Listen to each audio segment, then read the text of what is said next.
a paixão pelas armas continua. Tanto é que eu sempre digo, né? Se eu chegar lá, você, cidadão de bem, no primeiro momento vai ter isso aqui em casa.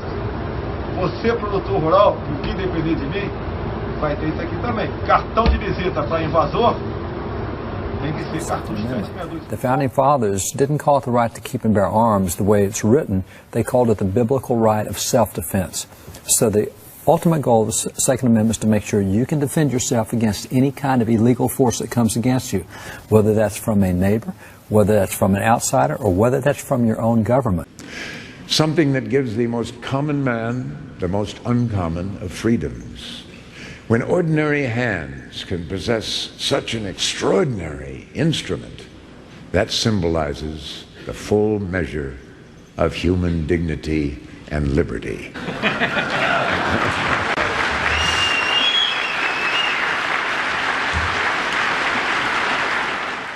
If you are for gun control, then you are not against guns, because the guns will be needed to disarm the people.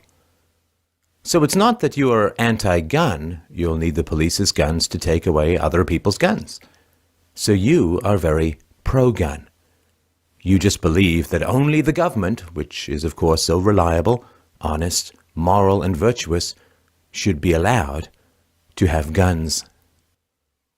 There is no such thing as gun control. There is only centralizing gun ownership in the hands of a small political elite and their minions. Anybody that wants to disarm me can drop dead.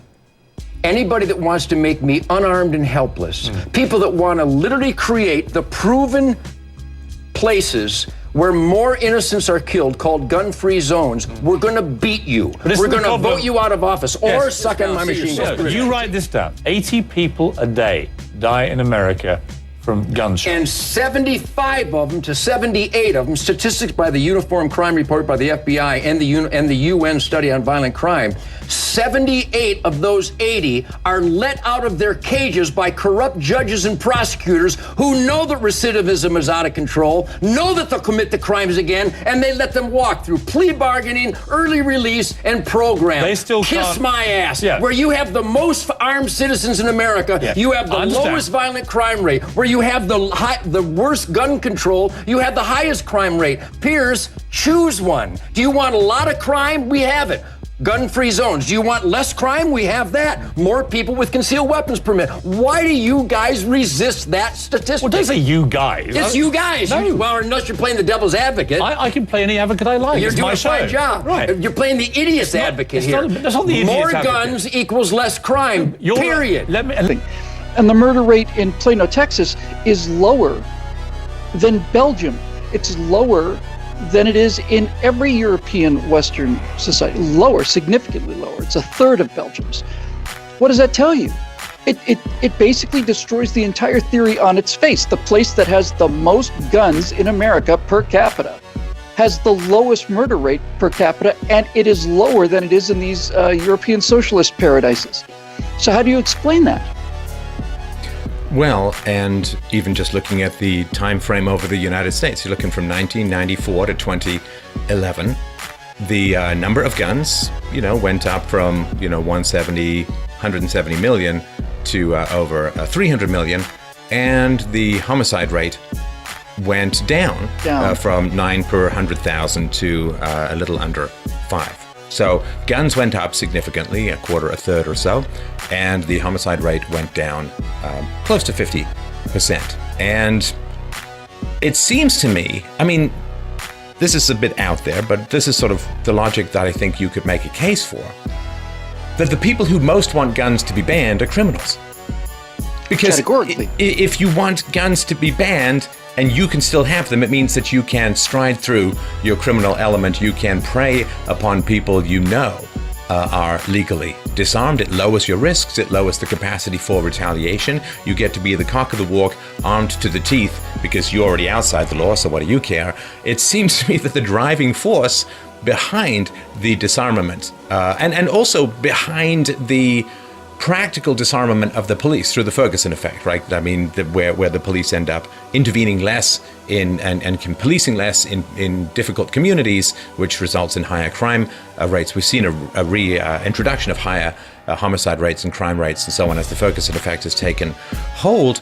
Who on earth, other than criminals, benefits from the elimination of guns among the lawful? These maximum security felons said they fear an armed victim much more than the police. When you go to rob somebody you don't know, it makes it harder. And they said gun laws don't matter to them. They don't obey them. I'm not worried about the government saying that I can't carry a gun. I'm going to carry a gun anyway. Well, that's precisely right.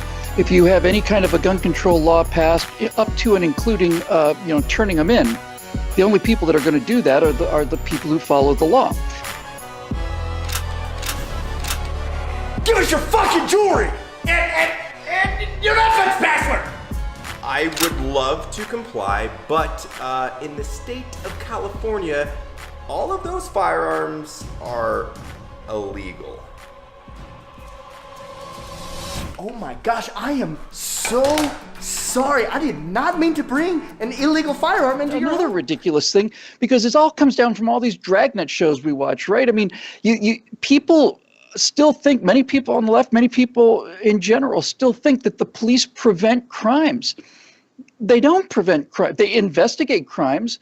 The police will arrive in time to draw a chalk outline around your dead body and try and figure out who did it. But they're not going to burst in, kick down the door, and shoot the gun out of a hand of a guy who's about to, assassinate you in your house at 4 o'clock in the morning. It just doesn't work. I don't know why you guys either don't study the information or you just resist it. I think you're resisting it. In America, where you have more citizens with guns on their person, you have a dramatic reduction in violent crime. In those areas called gun-free zones, you have an outrageous increase in the loss of innocent lives. That's the choice. Which one would you make? And in America, legally owned guns are used millions of times a year to save innocent lives. You certainly don't believe in calling 911 to stop evil in your home, do you? You don't believe that being unarmed and helpless is a desirable condition? You think unarmed and helpless is something you can control over me? That's weird. Well, you're putting... You want to tell us what kind of gun we should have, how much ammunition is enough, whether we should even have guns at all. Here's our collective answer. It's not only no, it's hell no. And we don't need your permission or your sanctimonious condescension as to the reason one should or shouldn't have a gun. I own guns because it's my right. It's my Second Amendment right. No one in Washington gave me that right. It's a natural right confirmed by the very people who founded this nation. If you are forced into unarmed helplessness, you are unarmed and helpless. What a horrible, irresponsible, suicidal condition that in. And the government knows the population is unarmed. They know that they are defenseless. They must rely on the police to protect them. They have no alternative. And sadly, the more power the government gets, the less interested they seem to be in protecting you. The 78-year-old man from England, for example, he called the police. He did everything he was supposed to do. They didn't get there in time. He had to fight off the attacker with a screwdriver, and the police showed up and arrested him. So if some thug tries to kill you, you can't even be assured that if you kill him in self-defense, the government won't prosecute you for it. This is what happens when government takes your guns, because ultimately what they're taking is your right to defend yourself. And when the government is no longer interested in protecting you, but at the same time, they won't allow you to protect yourself, you're just living under tyranny at that point. Meu marido veio junto com a polícia no carro dele para garantir que o BO seria feito e que os meliantes iam ser presos.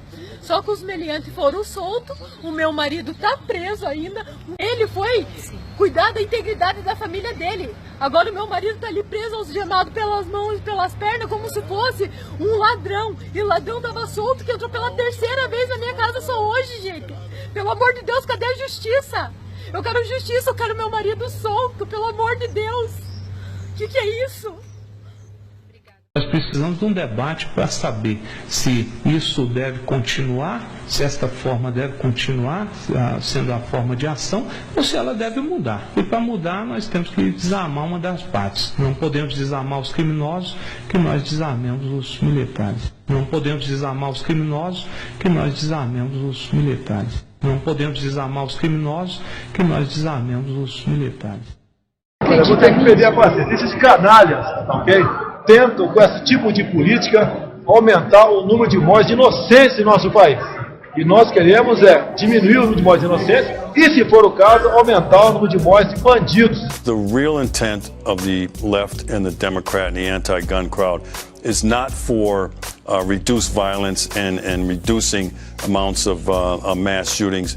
It's a slippery slope toward gun confiscation. They don't want gun control, they want gun confiscation, and they know they have to do it in a stair-step fashion. So they come through with this. You know, guns represent independence. It is connected to a mental state of being. You don't need the police to protect you in every situation. Not that you're anti-police, but if need be, you can protect yourself. There's nothing that the authoritarians hate more than people that are independent. The more independent and self-sufficient you are, the more they hate you. So, as we set out this year to defeat the divisive forces that would take freedom away, I want to say those fighting words for everyone within the sound of my voice to hear and to heed, and especially for you, Mr. Gore. From my cold, dead hands.